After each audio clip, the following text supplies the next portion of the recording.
जय हिंद दोस्तों। आर के मौर्य कॉमर्स क्लासेस की ओर से इस वीडियो के माध्यम से आपको कॉरपोरेट अकाउंट के मोस्ट इंपॉर्टेंट क्वेश्चन बताने जा रहे हैं, मोस्ट इंपॉर्टेंट टॉपिक बताने जा रहे हैं जो आपके पेपर में प्रत्येक वर्ष पूछा जाता है। पूरी वीडियो के हिसाब से यदि आप तैयार कर लेंगे तो आपका काम अच्छा हो जाएगा, आपकी परीक्षा अच्छी जाएगी। इस बात को मैं दावे के साथ कहता हूं और आप जल्द से जल्द तैयारी कर सकते हैं।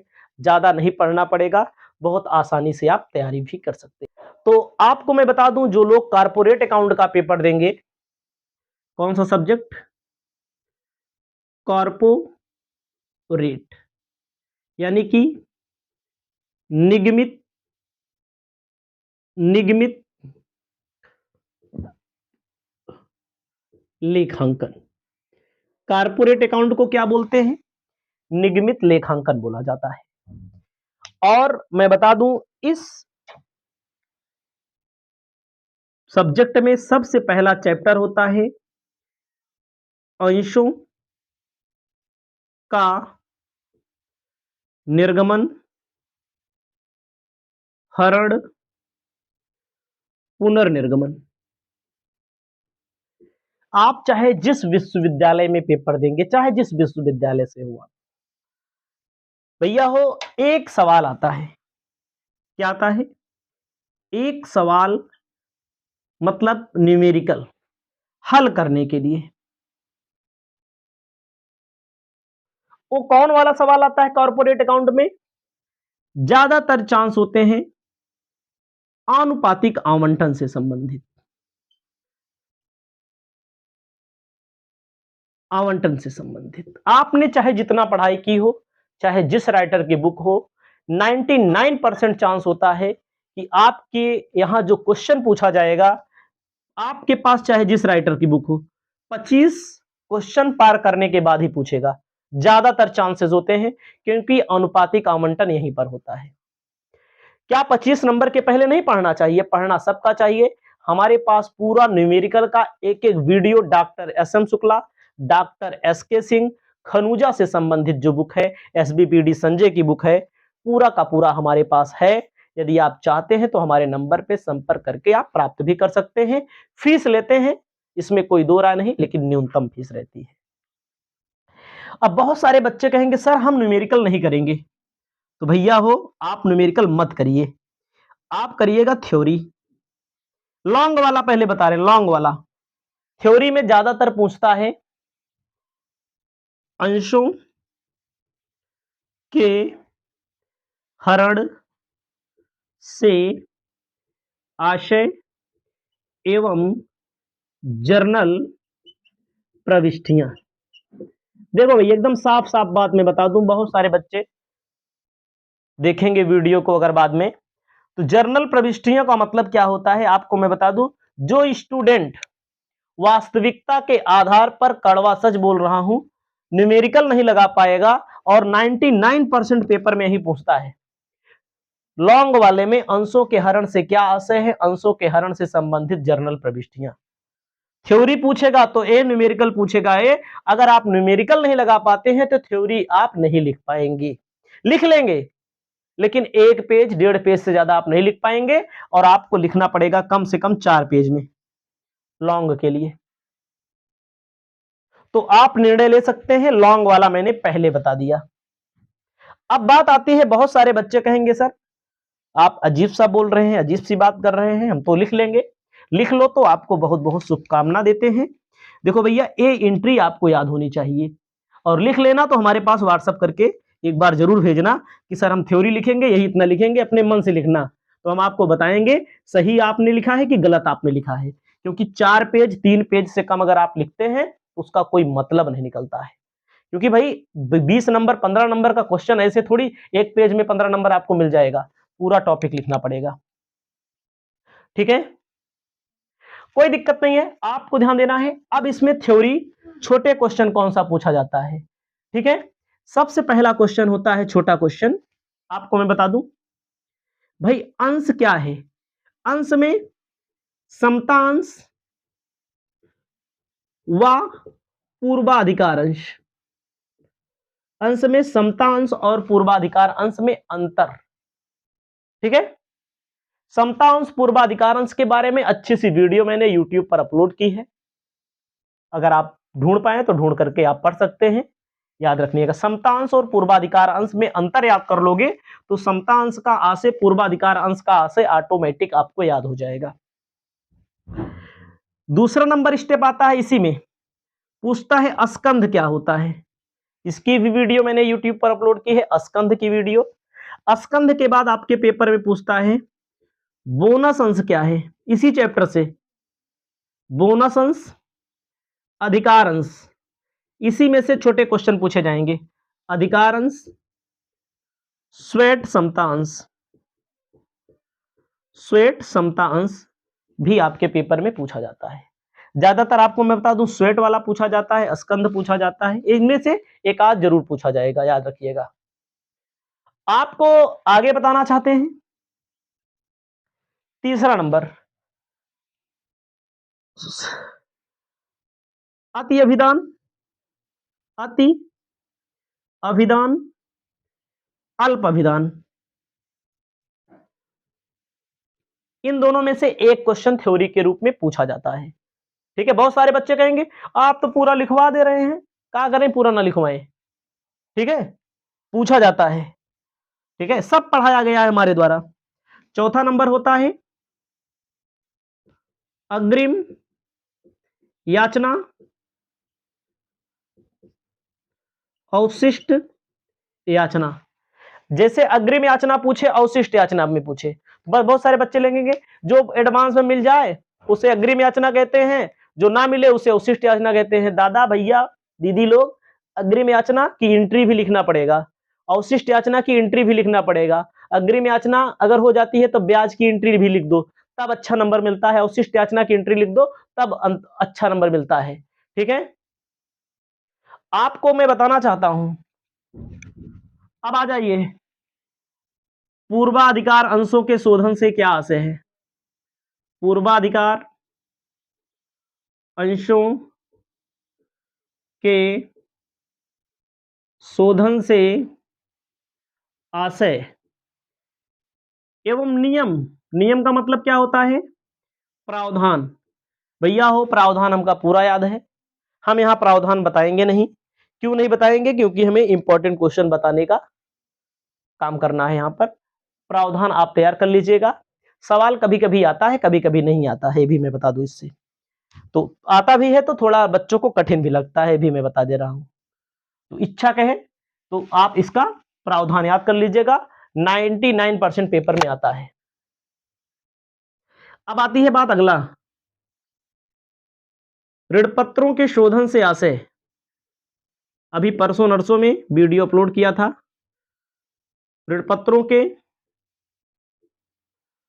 शोधन से आशय, सॉरी, ऋणपत्रों के शोधन से याद है आशय, शोधन की विधियों पर भी बहुत सारी वीडियो हमारी अपलोड है।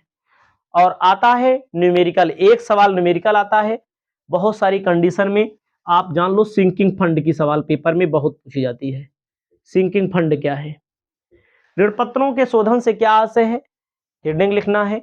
शोधन की विधियों में एक मुश्त शोधन, एक मुश्त में लाभों में से शोधन होता है, पूंजी में से शोधन होता है, खुले बाजार से शोधन होता है, सिंकिंग फंड से शोधन होता है, और बीमा पॉलिसी से शोधन होता है, और वार्षिक आहरण द्वारा शोधन होता है। एक यही सब शोधन की विधियां हैं। तो शोधन की विधियां, अब भाई जब पूरा पढ़ोगे तो उसमें बहुत टाइम लगता है, पूरा चैप्टर है। तो शोधन आता है पेपर में, ऋणपत्रों के शोधन से क्या आशय है, या कभी कभी पेपर में पूछता है सिंकिंग फंड क्या है। इसके संबंध में आपको हमारे यूट्यूब चैनल पर भी वीडियो मिल जाएगी, ढूंढेंगे तो भगवान मिल जाएंगे। अब आपको लिखना है ऋणपत्रों से, ऋणपत्र से आशय, ऋणपत्र से आशय या ऋणपत्रों से आशय। ऋणपत्र क्या है और ऋणपत्र के प्रकार पूछता है। प्रकार में कभी कभी पूछ लेता है आपसे कि पंजीकृत ऋणपत्र क्या है, छोटे क्वेश्चन में। नग्न ऋणपत्र क्या है, सुरक्षित ऋणपत्र क्या है, असुरक्षित ऋणपत्र क्या है, ये सारी सवालें आपसे ऋणपत्र के बारे में पूछा जाता है। सवाल नहीं, थ्योरी, निर्गमन, ठीक है। तो आपको यहां से भी एक क्वेश्चन, इस चैप्टर से भी सवाल यहां से आपको आपके पेपर में मिलेगा देखने को। इसको तैयार कर लेंगे। इसमें कभी कभी छोटे छोटे क्वेश्चन पूछे जाते हैं, पंजीकृत ऋण पत्र क्या है, वाहक ऋण पत्र क्या है, समझ रहे हैं, सुरक्षित असुरक्षित, शोधनीय अशोधनीय ऋण पत्रों के प्रकार में भी क्वेश्चन आते हैं, घुस के क्वेश्चन पूछता है। इसको लिख लीजिए। आपको अपनी कॉपी में क्या लिखना है, आपको अपने कॉपी में लिखना है अगला, ख्याति का मूल्यांकन। देखो भैया, हमारे हिसाब से ख्याति का मूल्यांकन कारपोरेट अकाउंट का सबसे सरल चैप्टर है। ध्यान देना, सबसे सरल चैप्टर है। एक सवाल 100% पूछेगा, एक सवाल 100% पूछेगा पेपर। ज्यादातर पूंजीकरण का सवाल पूछता है या सुपर प्रॉफिट का सवाल पूछता है ज्यादातर। बहरहाल पूरा तैयार कर लेना, पूरी वीडियो तो हमारे पास है भैया, एकदम साफ साफ मैं बता दूं। अब थ्योरी पूछता है तो क्या पूछता है, ख्याति से आशय,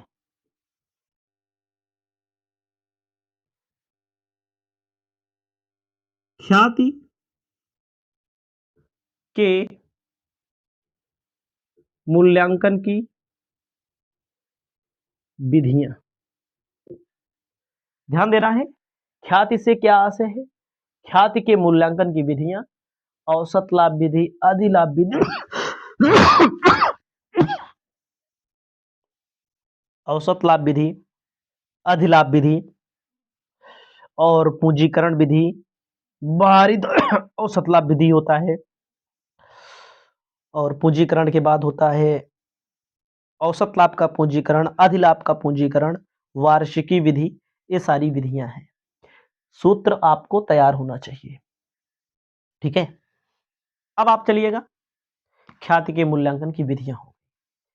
अब कभी कभी पूछता है ख्याति के मूल्य को प्रभावित करने वाले घटक या तत्व, ख्याति के मूल्य को प्रभावित करने वाले घटक बहुत पूछता है भैया, या तत्व। तैयार कर लेना, गारंटी दे रहा हूं, ठीक है। और कई वीडियो हमारी आपको YouTube पर मिलेंगी जो मैंने लगवाया है, सवाल भी जो पेपर में पूछा जाता है, ठीक है। और आपको मैं यहां पर बताना चाहता हूं, अगला चैप्टर है, भी सरल चैप्टर है। अंशों, कोई एंट्री वगैरह नहीं होते हैं, कि मूल्यांकन से आशय एवं मूल्यांकन की विधियां। भैया, अंशों के मूल्यांकन से आशय, किसी कंपनी के अंशों के मूल्य को ज्ञात करना अंशों का मूल्यांकन कहलाता है, ठीक है ना। पहला है शुद्ध संपत्ति विधि, दूसरा है आय विधि, उपार्जन क्षमता विधि, उचित आय विधि। तो इसका पूरा का पूरा वीडियो है हमारे पास, एकदम ईमानदारी से बता रहे हैं, और फीस भी बता दे रहे हैं। जो लोग देख रहे होंगे, 799 रुपया फीस लेते हैं पूरे कोर्स का। और आपको मैं यहां बताना चाहता हूं, सवाल भैया एक पूछता है, चाहे शुद्ध संपत्ति विधि से पूछ दे, चाहे आय विधि से पूछ दे, लेकिन क्वेश्चन एक पेपर में पूछा जाता है। इसको भी लिख लीजिएगा, ध्यान दीजिएगा। जितना मैं बता रहा हूं सब लोग वही पूरी सवाल नहीं लगा पाओगे, एक एक चैप्टर आप तैयार कर लीजिए। एक चैप्टर का मतलब एक अंश वाला तैयार कर लीजिए, आसान लगेगा आपको, मेहनत तो करनी ही पड़ेगी थोड़ा बहुत। एक आप ख्याति का चैप्टर तैयार कर लीजिए, जहां से 100% आएगा पेपर में। और यहां से एक सवाल आता है, मतलब कुछ परसेंट चांस होते हैं कि नहीं भी आ सकता है, ये भी मैं बता दूं आपको। एक आप अभी एक चैप्टर और है, होल्डिंग वाला, मतलब 3 सवाल से ज्यादा कोई नहीं लगा पाएगा, तेज तेज से तेज लड़का अगर सॉल्व करने बैठेगा, लॉन्ग वाला 3 सवाल ज्यादा कोई नहीं लगा पाएगा। मतलब लगाने को तो लगा लेगा, लेकिन टाइम नहीं मिलता है वहां पर। तो 2-3 चैप्टर ऐसे तैयार करिए जो आपका कंफर्म हो जाए। अगला आपको मैं बता रहा हूं, ठीक है। अगला क्या कहते हैं हम, अंशों के मूल्यांकन पर पहुंच गए। अब पहुंच रहे हैं एकीकरण वाला चैप्टर, आपकी बुक में दिया है भैया हो एकीकरण। तो इससे थ्योरी आप तैयार कर लेना। सवाल भी पूछता है, लेकिन देखो इतना बड़ा लंबा प्रोसेस होता है, मैं आपको आसान तरीका बता रहा हूं। एकीकरण से आशय, विशेषता, उद्देश्य। एकीकरण से आशय आप तैयार कर लो, विशेषता तैयार कर लो, उद्देश्य तैयार कर लो, बस हम यही इतना कहेंगे। क्योंकि देखो सवाल भैया लंबी होती है, सवाल के लिए एक एक घंटा टाइम लग जाता है एक एक सवाल को सॉल्व करने के लिए। हम यहां शॉर्ट तरीका आपको बता रहे हैं। उसके बाद हम आपको बताते हैं, पेपर में पूछता है पुनर्निर्माण। पुनर्निर्माण में पूरी वीडियो हमारे पास है न्यूमेरिकल का, थ्योरी का आंतरिक पुनर्निर्माण क्या है और बाह्य पुनर्निर्माण क्या है, पेपर में बहुत ज्यादा पूछा जाता है। आंतरिक पुनर्निर्माण और बाह्य पुनर्निर्माण में अंतर पूछा जाता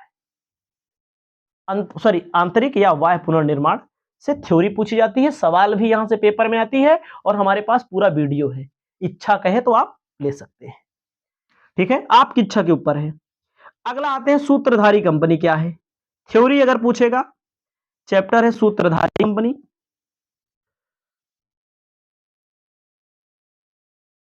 सहायक कंपनी, सूत्रधारी कंपनी किसे कहते हैं, सहायक कंपनी किसे कहते हैं, गारंटी है भैया हो दोनों में से, दोनों या एक 99% पेपर में आएगा, गारंटी लेते हैं।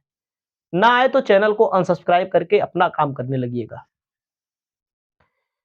अगला मैं बता रहा हूं, सूत्रधारी कंपनी सहायक कंपनी के अंदर ही आपको बहुत पूछा जाता है अल्पमत माइनॉरिटी या अल्पहित, अल्पहित माइनॉरिटी, अल्पहित या माइनॉरिटी बहुत पेपर में पूछा जाता है, अथाह पूछा जाता है। भैया सवाल तो यहां आती है, सवाल यहां आती है और 100% सवाल आएगी पेपर में, कोई रोक नहीं सकता। याद रखना, जो पेपर बनाने वाला है वही रोक सकता है, बाकी कोई रोक नहीं सकता। और सवाल आती है, बहुत सारे बच्चे छोड़ भी देते हैं।